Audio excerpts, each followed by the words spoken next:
logic behind, excluding sick leave from the overtime calculation? Sure, I mean, so I wasn't here when the decision was made to go away from it, but I can tell you just from a financial standpoint, for the employer to have to pay out the overtime for an employee who was maybe sick 14 hours out of an 80-hour pay period, I can just tell you right there that it was probably very cost prohibitive for the city at that point. Police departments typically run a lot in overtime, and so it's not uncommon for employers to try and kind of scale that back where they can. So if someone calls in sick, you would have to call someone else in to cover for them, which might result in additional overtime for that other individual as well. That's a staffing issue, not necessarily. Well, you have to cover, if somebody calls in sick, you have to cover it somehow. But doesn't the city authorize all these events, which leads to the overtime? Aren't they really the ones that signs off on it to bring it here to begin with? Overtime? Well, the events that events cause the themselves. overtime. There's obviously events here every week or every weekend, and, you know, there's never enough staff to just staff. As an example, our mandatory overtime has pretty much gone away. Mhm. However, that doesn't mean, and that was more so for the downtown area, traditionally over the past several years. There are still overtime shifts available that people are filling voluntarily, right? Because we have no off-duty work right now because of the pandemic and things of that nature. So these officers are still volunteering to come in and work the overtime. If you take those volunteers off the table and say, listen, I don't wanna work any of the overtime, what's gonna happen? The department's gonna have to mandate that people come in and work the overtime, which is what we don't want. So thankfully, we've been doing that. But I come back to what David said last week, and I'm sure I've said in the past, over the years. When we check out sick, we're sick. Okay? So and I'm not the only one. I have come to work sick because I have accrued overtime on the books that I don't wanna lose. I would have rather stayed home. Right? I'm not the only one. We come to work sick so we don't wanna lose our overtime. Okay? Well, again, if you're calling out sick, that shift has to be covered, and that could, I would imagine most frequently, that would result in overtime for that person who is covering that shift. We do have a minimum staffing requirement, Mhm. and if I lose one officer on my shift, I am now at minimum staffing. I can work with that. But Okay. I'm sure there are cases when those sick shifts have to be covered, and it results in overtime for the other person. Sure. So then we could potentially be paying overtime to both individuals. And so that's, you know, the reason for the city's position. We don't pay overtime for anyone in the city who calls out sick. It's too costly. And we understand, but, you know, we can't look at the whole city. We're here for the I FOP. understand that. We I have a understand. significant number of hours of mandated overtime. Like I said, there's a planned protest this So Friday. didn't you just say that it's not mandated anymore? The overtime is there. If it wasn't filled voluntarily, it would be mandated that it be assigned. Mhm. Okay, so one way or the other, it's gonna get filled, Mhm. all right? I mean, downtown is weekly sending out, I have these shifts available, okay? So, we don't wanna go back to the days of, administratively assigning mandatory overtime to work Friday night, Saturday night, Sunday, you know? So, part of the reason that that's been alleviated is, we're full. Mhm. We have more people to pull from to cover those voluntary shifts, Mhm. all right? I guess, no matter what we say, no matter what direction we go, you're not moving off this language. We're not prepared to move off that language. One thing we can do, we added the language that says time missed due to an injury in the line of duty shall be counted as work in calculating overtime pay. We are willing to add to that a workers' comp compensable illness that was contracted in the line of duty. That's the same as injury in the line. It is, it's not unless we specify it that way in the language. Okay. I mean, there's a difference technically between an injury and an illness. So we would would be talking about something that, was workers' comp compensable, so workers' comp has already confirmed that it was contracted and they're gonna pay it. It's contracted in the line of duty and they're gonna pay for that. So we would also count any workers' comp injury in the calculation. Workers' comp injury and illness, or Yes, anything that's compensable by workers' comp, whether it's injury or illness. My caucus, my thing. Yeah. I mean, if they're not budgeting, I would like to go back to, don't just look at it from a dollars and cents, look at it how it's gonna affect, okay? The fact that the city, the chief of police orders the officers for overtime, and then the city is gonna tell them that even though I ordered you to work that overtime, and you become sick, I'm not gonna pay you for that overtime. We're gonna leave it here, you know, We have had mandatory overtime this year because of the protest and things of that nature, okay? And on an individual basis, we've been fortunate that it's small, meaning 2 or 3 hours. But if those protests had turned the other way, we'd have been out here for a long time. And do you know how many people called out sick during that time? I have no idea, okay? Probably 0 if they had overtime on their pay period, probably 0, okay? If you were to go back and do some type of study, you are gonna see where people have called out sick, while they have overtime accrued, but the number's gonna be very small, very, very small. And those are people like in David's example, when you're in the hospital with diverticulitis for 2 days, you just can't come to work.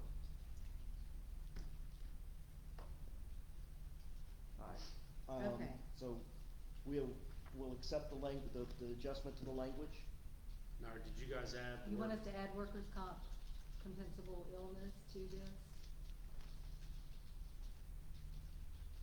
11.4.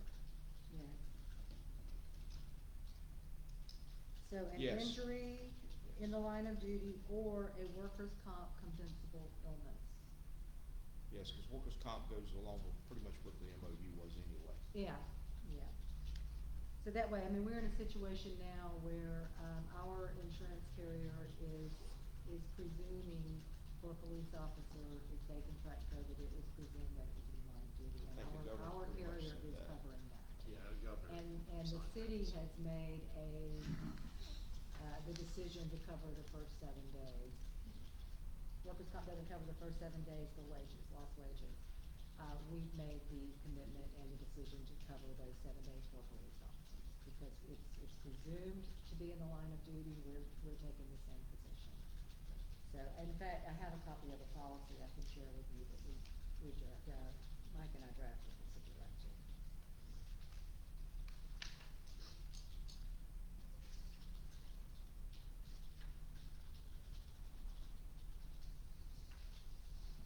Let me make sure I've got the right one. Also on personnel, so yeah, I've just got one copy of it that you guys can see where we are. There's also a second directive that relates to all city employees, but it applies to you all as well, so we'll give you a copy of that one.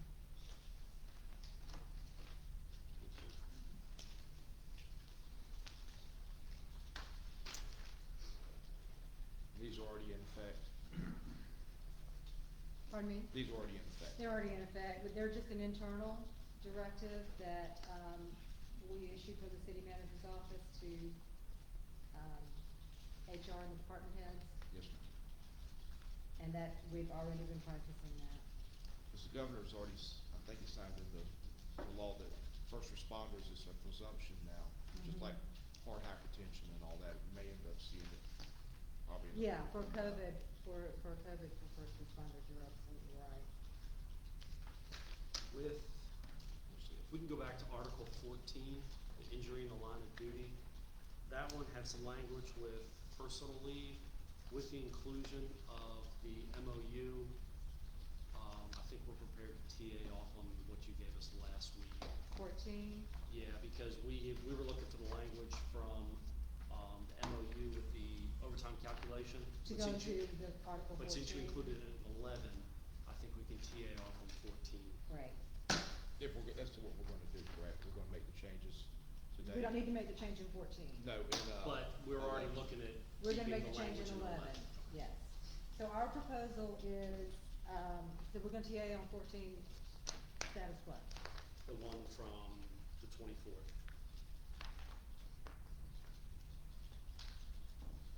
Were there any changes to it? No. Okay. So it's- the it's- changes it's- that we had included the, wherever it said sick leave, we had put personal leave. Okay, and You guys so came back, and last time we weren't ready talked, to TA it because we were still had we this were looking at issue the of it. language from the MOU, since that was included in Article 11. It's basically no changes from the last contract. Okay, so Article 14 is the status quo. And then our new proposal on Article 11 is injury in the line of duty or workers' comp compensable illness, And then, which implies in the line of duty, right? And Yeah. we all like that language? Yeah. Okay.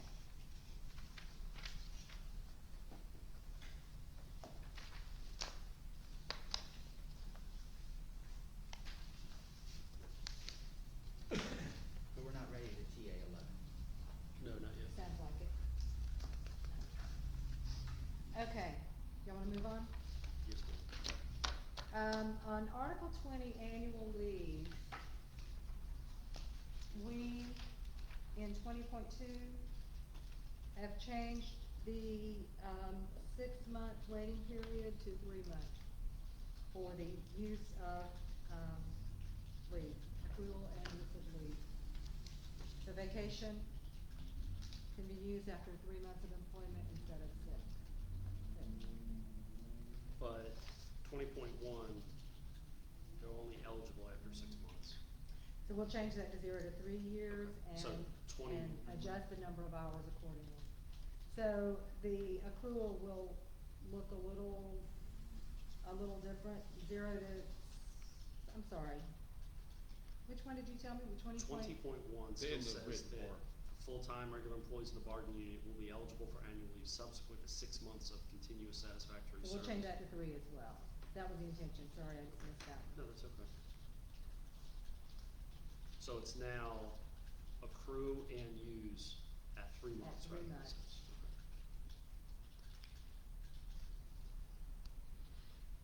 And the only other thing that we had was the language on 20.5, including Mr. Stephopoulos' MOU, post-COVID, that instead of a forfeit all leave at the 2-year maximum, the leave would be forfeited on the first paycheck in July. So as opposed to a bi-weekly forfeit, it was a yearly forfeit.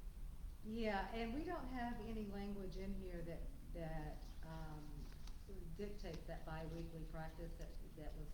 Well, it just says employees shall forfeit all leave accumulated over the 2-year maximum, and then You want they- to add language that says, leave will be calculated and forfeited on every, July?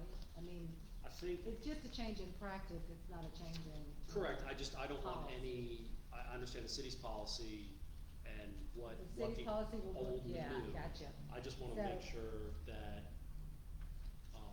there's something that, It gives them a target date. To memorialize Yeah, the gives them new a pro- target the that new instead of policy.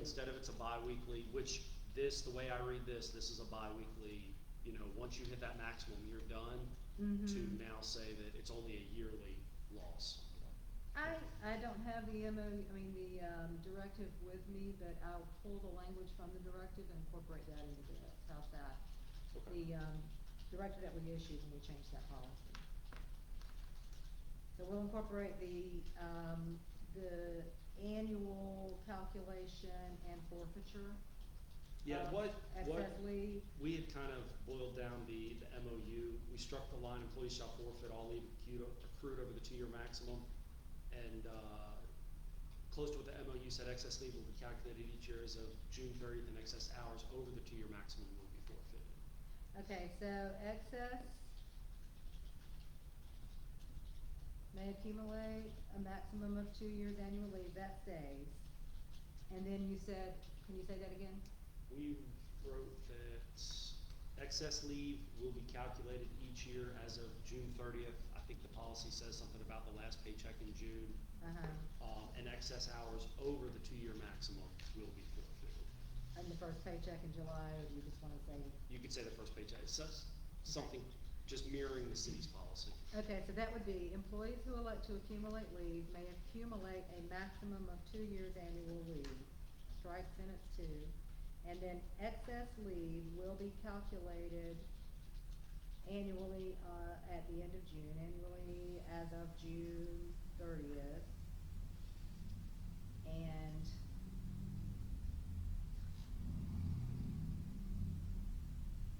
any leave over the 2-year maximum will be forfeited. Right?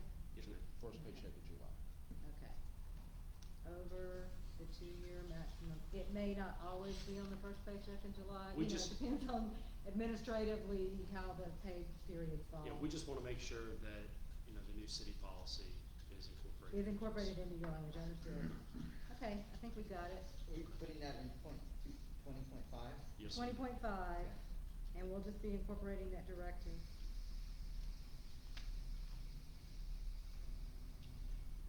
Will be forfeited. Okay?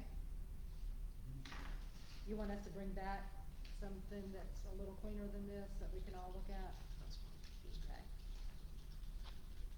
Okay? Okay? Is there anything else on Article 20? Keith, Steve, I don't have it. Mhm.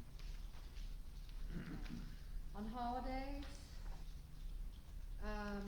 we have incorporated Christmas Eve, which has already been adopted by council. There's a gap between Martin Luther King Day and Memorial Day. We are taking the President's Day holiday to council this Monday for the first reading. Okay. And then the second reading will be on the 22nd, so assuming council adopts that, it will be inserted in here. I just didn't wanna put it in here No, I'm until sorry. council has had a chance to vote on it. And then the language in 22.2 just provides guidance, since, Christmas Eve is now Christmas Eve and Christmas Day are now a 2-day holiday that may fall anywhere in the week. We've already had guidance in there to tell us what to do with a Saturday or a Sunday holiday. But if you have a Christmas Eve and a Christmas Day that fall on any of those weekend day and or a Christmas Day, the effect is that you'll get a 4-day weekend. I mean, from Monday through Friday, people will get a 4-day weekend. So we just incorporated some Christmas Eve guidance in there. Okay. On 22.4, you all proposed, for holiday the bank. alternate holiday off to put that into a bank, a separate bank, and accrue. Yeah, to be able to increase the number of training days. So our counter proposal is, that we could provide comp time instead of the alternate holiday off. So we had a lot of discussion about, you're telling us that, when you have to take the alternate holiday off, currently, the practice is you're taking it off during the same pay period.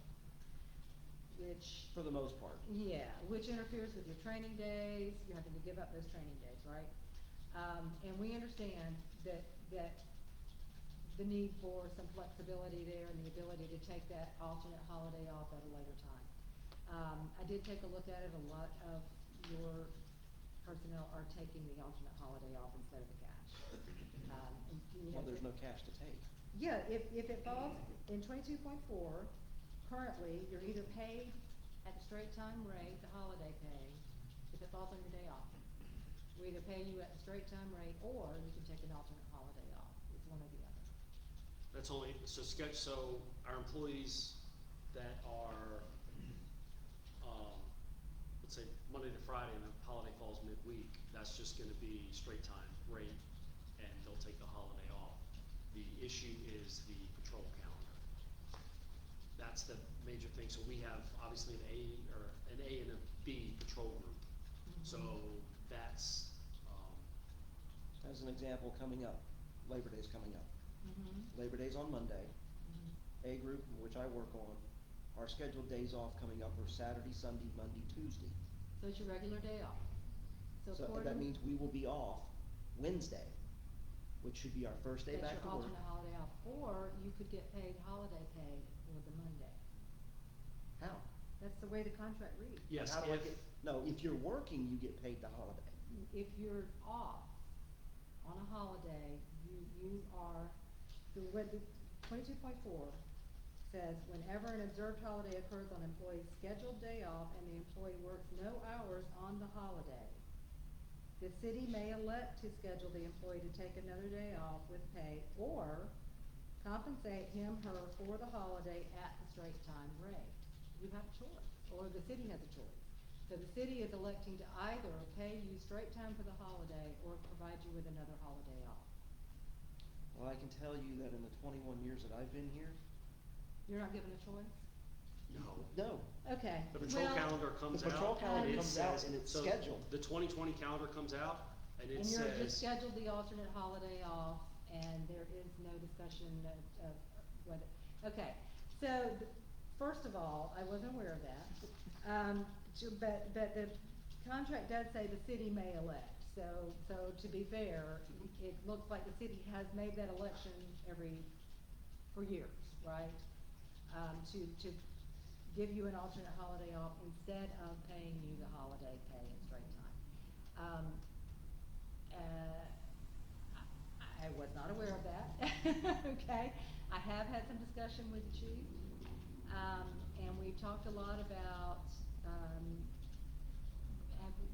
administratively, would it be burdensome, would it, cause scheduling issues to provide you all with a different time off date down the road. We all understand it could potentially result in additional overtime charges, just like any other flexible leave, if you take it at a time down in a future date. But that is one thing we are willing to take the risk of that. But the way the contract is, the way our proposal is written, you still will be paid at the holiday straight time rate, or the city may elect to give you a comp time instead at the straight time rate. but see, then that'll But put there's him, still a choice here. see, that'll put him at 90 hours though, cause that's his regularly scheduled day off.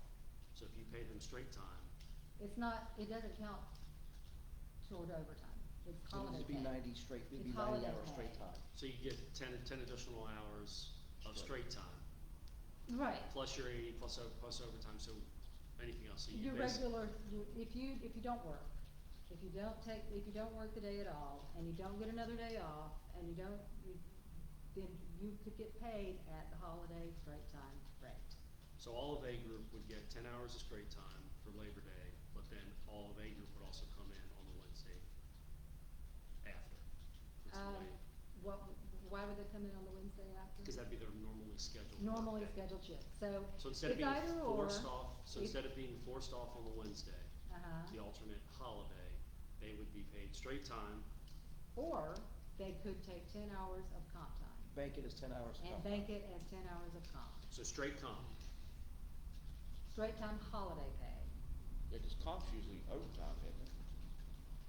It is the way, if it's in lieu of overtime. Well, that's what I'm saying, Yeah, so it'd be we're one for talking- one. yeah, So we're 10 talking- hours It'd of be comp. one for one. Yeah, so not- And we're That's talking why it apples for says- apples, because currently, your day off with pay is a day off at straight time rate. Correct, that's- So don't need to muddy the waters there. Right, So right. ultimately,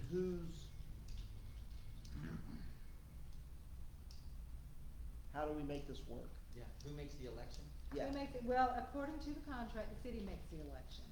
And like I said, I'm just now learning that for all of this time, I'm surprised we haven't had this discussion before. Because, it sounds like the administration was making the election,